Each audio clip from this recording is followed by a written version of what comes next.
Rapaz, se demorasse assim meia hora, ele já teve mais grossa, né? É ligeiro. É porque é só a nuvenzinha que tem por aqui. Mas olha, despejou só por aqui.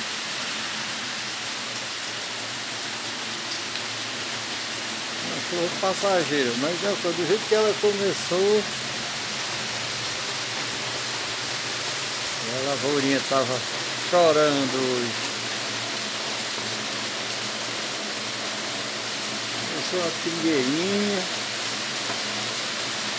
quem quer e não quer. O mané não bota, seu mané não tira. É legal.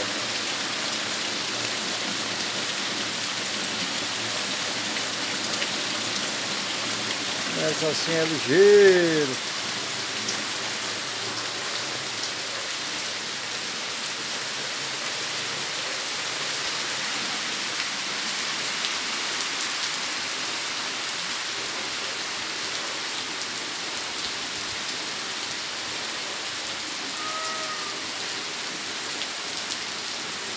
Assim, de pouquinho em pouquinho, a lavoura vai andando. Olha, olha.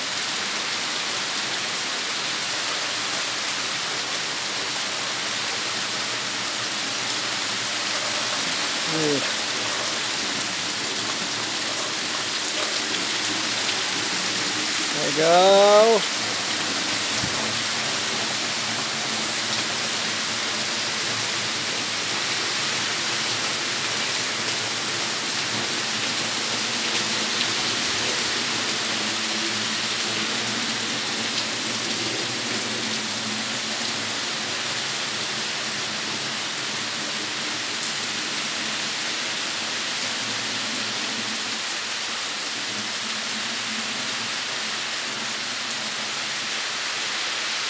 Aqui o feijãozinho de Nivaldo aqui que estava chorando.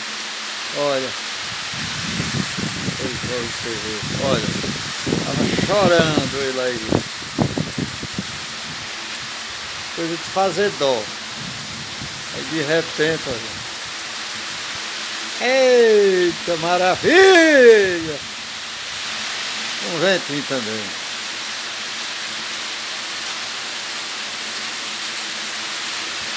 Como é que já tá?